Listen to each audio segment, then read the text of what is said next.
오늘은 요한복음 6장 22절부터 29절까지의 말씀을 함께 합독하시겠습니다. 22절입니다. 이튿날 바다 건너편에 서 있던 무리가 배 한 척 외에 다른 배가 거기 없는 것과 또 어제 예수께서 제자들과 함께 그 배에 오르지 아니하시고 제자들만 가는 것을 보았더니 그러나 디베랴에서 배들이 주께서 축사하신 후 여럿이 떡 먹던 그곳에 가까이 왔더라. 무리가 거기에 예수도 안 계시고 제자들도 없음을 보고 곧 배들을 타고 예수를 찾으러 가버나움으로 가서 바다 건너편에 만나 라비여 언제 여기 오셨나이까 하니 예수께서 대답하여 이르시되 내가 진실로 진실로 너희에게 이르노니 너희가 나를 찾는 것은 표적을 본 까닭이 아니요 떡을 먹고 배부른 까닭이로다. 썩을 양식을 위하여 일하지 말고 영생하도록 있는 양식을 위하여 하라. 이 양식은 인자가 너희에게 주리니 인자는 아버지 하나님께서 인치신 자니라. 그들이 묻되 우리가 어떻게 하여야 하나님의 일을 하오리이까. 예수께서 대답하여 이르시되 하나님께서 보내신 이를 믿는 것이 하나님의 일이니라 하시니 아멘. 할렐루야. 오늘은 요한복음 6장 22절에서 29절까지의 말씀을 가지고 진짜 표적은 예수님을 믿는 것이라는 제목으로 함께 은혜를 나누려고 합니다. 오병이어의 기적이 일어났던 곳을 급하게 떠나셨던 예수님이셨죠. 그리고 또 예수님은 본인만 떠나신 것이 아니라 제자들을 급하게 배를 태워서 이제 보내게 되는 것을 보게 됩니다. 그리고 이제 예수님의 제자들은 이제 예수님과 함께 결국에는 그 풍랑 속에서 예수님이 이제 제자들에게 다가오셨고 결국에 이제 제자들과 함께 예수님은 가버나움에 도착하게 되어집니다. 자, 그런데 그날 오병이어의 기적을 체험했던 무리들은 여전히 아마도 그곳에 많은 사람들이 그대로 남아 있었던 것 같습니다. 오늘 여기 본문의 24절 말씀을 보게 되면 무리들이 예수님과 제자들이 없다는 사실을 발견하게 된 모습들이 이렇게 나오게 되는 것을 보게 되는데요. 예수님을 찾으러 이제 그제서야 이제 무리들은 자신들도 배를 타고서 어디로 이제 가게 되는 것을 보게 됩니까? 가버나움으로 가게 되는 것을 보게 됩니다. 우리가 이제 어제 이제 그 풍랑을 함께 이제 생각을 해보면서 풍랑이 약 9시간 정도 밤새도록 이렇게 있었던 것을 우리가 함께 생각을 해보게 되었는데요. 그렇다면 이 일반 무리들은 배를 타고 갔으나 풍랑을 만나지는 않았던 겁니다. 그러면 결국에는 그들은 그날 저녁부터 시작해서 결국에 그 다음날 이튿날 아침까지 결국에는 예수님이 없다는 사실을 모르고 아침에 깨어보니까 지금 누가 없는 겁니까? 예수님이 없어서 부랴부랴 그들은 이제 예수님을 찾으러 이제 가버나움까지로 가게 된 것을 이제 보게 된 것이죠. 그러니까 이제 그렇다면 왜 그들은 그대로 그냥 그곳에 많이 남아 있었을까라는 것을 생각해 보면 물론 뭐 밤이었으니까 어디 가기도 그렇고 뭐 그렇다고 하더라도 사실은 여러분 생각해 보십시오. 광야에서 5천 명, 많게는 2만 명이 모여 있었어요. 그러면은 이 밤에는 어떻게 됩니까? 그날 이 중동의 기후는 밤이 되면 이렇게 추워지지 않습니까? 그럼 빨리 이제 집으로 가야 된단 말입니다. 그런데 이 사람들이 그날 밤에 새도록 그곳에서 아마도 이렇게 그 집으로 가지 않고 그곳에 많은 사람들이 남아 있었다는 것은 삼삼오오 모여서 뭐 모닥불이라도 피웠을 수 있겠죠. 그리고 또 뭐 이야기를 나눌 수도 있었겠죠. 그럼 무슨 이야기를 나눴겠습니까? 어제 있었던 그러니까 그 밤에 그 저녁에 있었던 오병이어의 기적에 관하여서 많은 이야기들을 아마 남기고 서로가 하면서 그곳에서 시간을 아마 이렇게 보냈을 것이라고 우리가 생각을 할 수 있습니다. 그러니까 결국에는 그 신비한 일들, 그 놀라운 기적을 자신들이 이렇게 생각을 하면서 결국에는 예수님이 어디 계신지도 모르고 예수님의 제자들이 어디를 갔는지도 모른 채 그들은 시간을 그렇게 보냈다고 볼 수가 있는 것입니다. 어쨌든 예수님을 그들은 그 다음날 아침에 결국에는 찾아서 어디까지 가게 됩니까? 바다를 건너서 가버나움까지 찾아오게 되는 것을 보게 됩니다. 그러니까 대단한 거죠. 무리들이 어떻게 보면은 그냥 그곳에 모여서 자기네 집으로 다 흩어질 수도 있었는데 사실은 그러지 않고 계속해서 예수님을 찾으러 갔다는 것은 이 무리들의 열정도 대단했다고 볼 수 있습니다. 그러면서 이제 그들이 결국에는 그 가버나움에 가서 예수님과 예수님의 제자들을 만나게 되는 것을 보게 되는데요. 그때 이제 그들이 이렇게 얘기합니다. 예수님 언제 여기 오셨느냐고, 어떻게 언제 여기 오셨느냐고 이렇게 이제 묻는 것을 보게 되죠.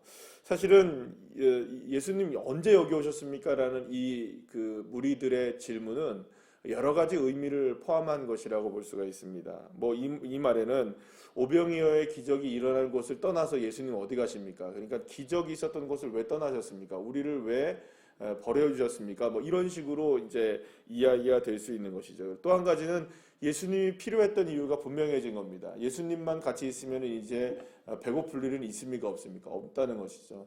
어떤 상황에서도 예수님만 계시면 나는 이제 배고른 일은 없다라는 것을 무리들은 깨닫게 된 것이죠. 그러니까 예수님 어디 가셨어요?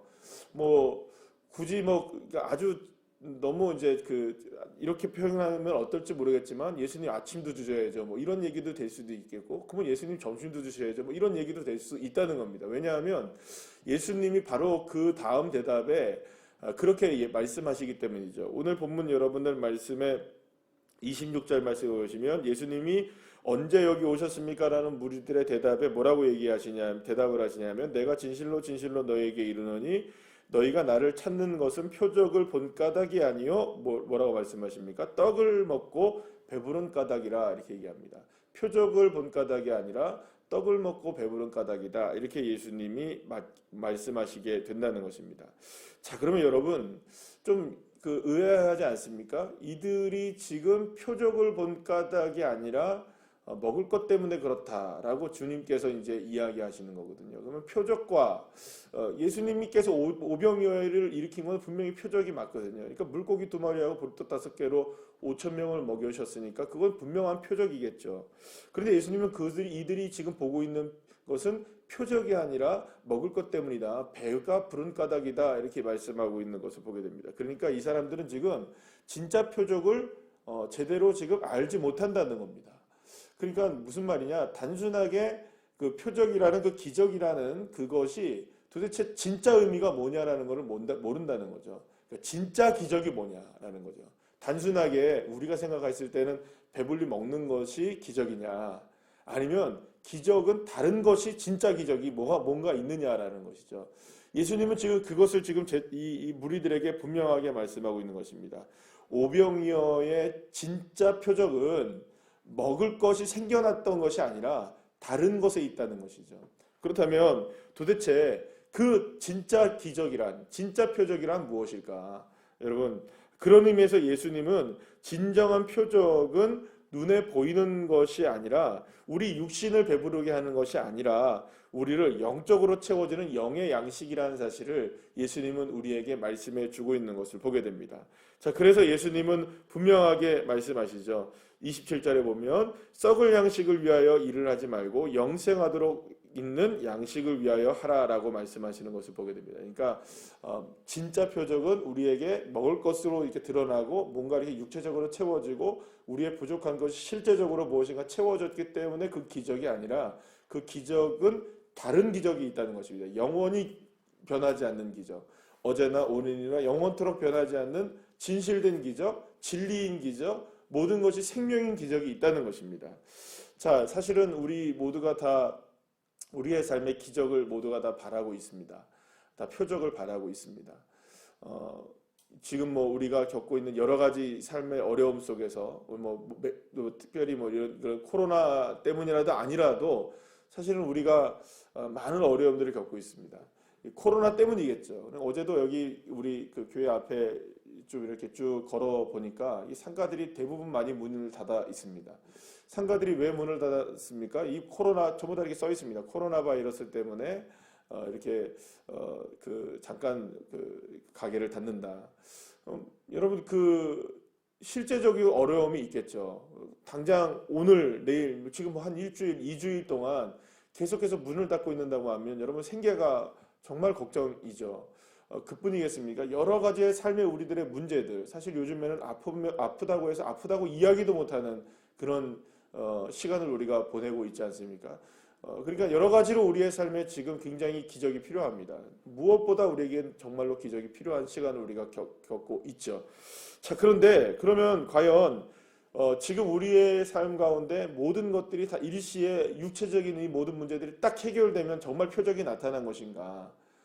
우리는 사실은 그렇게 나타나는 것이 표적이 드러난 것이라고 보여지지만 예수님이 말씀하시는 것이 진짜 기적, 진짜 표적은 다른 것이 아니라 바로 생명의 양식이신 예수님을 만나는 것이야말로 진짜 표적과 기적이라는 것을 우리에게 말씀해 주고 있는 것입니다. 그러고 보면 여러분, 우리들에겐 진짜 표적이신 진짜 기적이신 예수님이 언제나 함께 하시고 계시는 것입니다. 사랑하는 여러분, 주님은 한순간도 저와 여러분을 떠나지 아니하시고 우리와 함께 계시는 임마누엘의 주님이신 줄 여러분들 믿으시길 바랍니다. 그렇기 때문에 진짜 표적은 무엇인가가 우리의 육체적으로 일어났기 때문에 진짜 표적이 일어나는 것이 아니라 진짜 표적은 주 예수님이 나와 함께 계시다는 것을 어떻게 하는 것입니까? 믿는 것. 그래서 예수님이 뭐라고 말씀하시냐면 이 무리들이 그럼 우리가 어떻게 하나님의 일을 알 수 있습니까? 라고 얘기하시자 29절 말씀에 뭐라고 말씀하십니까? 예수께서 대답하여 이르시되 하나님께서 보내신 일을 믿는 것이 바로 하나님의 일을 하는 것이다 라고 말씀하시죠. 결국엔 누구를 믿는 것입니까? 예수님이 나와 함께 하시고 지금 나와 동행하고 계시고 나를 이끌어가고 계시고 나에게 함께 하시는 임마누엘의 주님이시라는 사실을 믿는 것이야말로 진짜 하나님의 일이다. 다시 말하면 이것이야말로 진짜 표적이다라고 분명하게 말씀하고 계시는 것입니다. 사랑하는 여러분, 우리가 해야 할 것, 지금 이 상황 속에서 정말 우리가 바라봐야 될 표적과 기적은 무엇이냐? 주 예수님이 지금도 여전히 변함없이 나와 함께하고 계시다는 사실을 믿는 것이야말로 여러분 진짜 표적임을 믿으시길 바랍니다. 수많은 표적들을 지금 원합니다. 이런저런 이야기들도 많이 하고 많은 생각들을 하고 살아가는 지금이지만 모든 것이 사실은 지금 다 올스톱이 되어버렸습니다. 한 2주 정도의 시간 동안을 우리가 지나면서 사실은 이 지금 모든 일상들이 모두가 다 정지되어 있는 것 같은 느낌들이 많이 듭니다. 뭐 직장 생활을 하시든 뭘 하시든 간에 사실은 뭐 제대로 뭔가를 할 수가 없는 그런 시간들을 우리가 보내고 있습니다. 그래서 사실은 우리의 육체적으로 본다면 우리의 지금 실제 상황에서 본다면 무엇인가의 기적이 필요할까? 정말 우리가 원하는 기적은 분명히 있을 거라고 생각하지만 우리가 먼저 바라봐야 될 기적은 뭐냐? 그럼에도 불구하고 주님은 나와 함께 계시다는 것, 주님이 나에게 변함없이 은혜를 베푸시고 계시다는 것, 그리고 이 모든 상황 속에서 여전히 나를 사랑하고 계시고 우리 모두를 사랑하고 계시고 우리 교회를 주님께서 사랑하고 계시고 한국 이 땅을 사랑하고 계신다는 사실, 그것은 변함이 없다는 것을 주님은 오늘 우리가 믿음으로 바라보기를 원하고 계신다는 것입니다. 바로 이러한 믿음, 그 믿음을 가졌다면 이미 저와 여러분에게 진짜 표적이 있는 것입니다. 기적이 일어난 것이죠. 그렇다면 여러분, 우리에게는 이 영적으로 우리가 무엇인가가 채워지게 된다면 정말로 우리에게는 그 어떠한 기적도 정말로 우리에게 일어날 수 있다는 것입니다. 주 예수를 믿으면 우리에게는 구원이 이루어지기 때문입니다. 주 예수 그리스도를 믿으면 너와 내 집이 구원을 받고 우리 모두가 다 구원을 받기 때문이죠. 사랑하는 여러분, 오늘도 우리에게 주어진 하루의 삶 가운데 어떤 기적을 여러분들 원하시겠습니까? 그 무엇보다 예수님을 온전히 믿으시길 바랍니다. 그래서 예수님을 믿는 이 믿음의 기적 가운데 여러분들의 삶에 진짜 표적이 나타나지고 그래서 정말로 우리의 삶 가운데 하나님의 역사가 일어나게 되는 놀라운 일을 경험하는 하루의 삶이 되시기를 간절히 축원합니다. 기도하시겠습니다.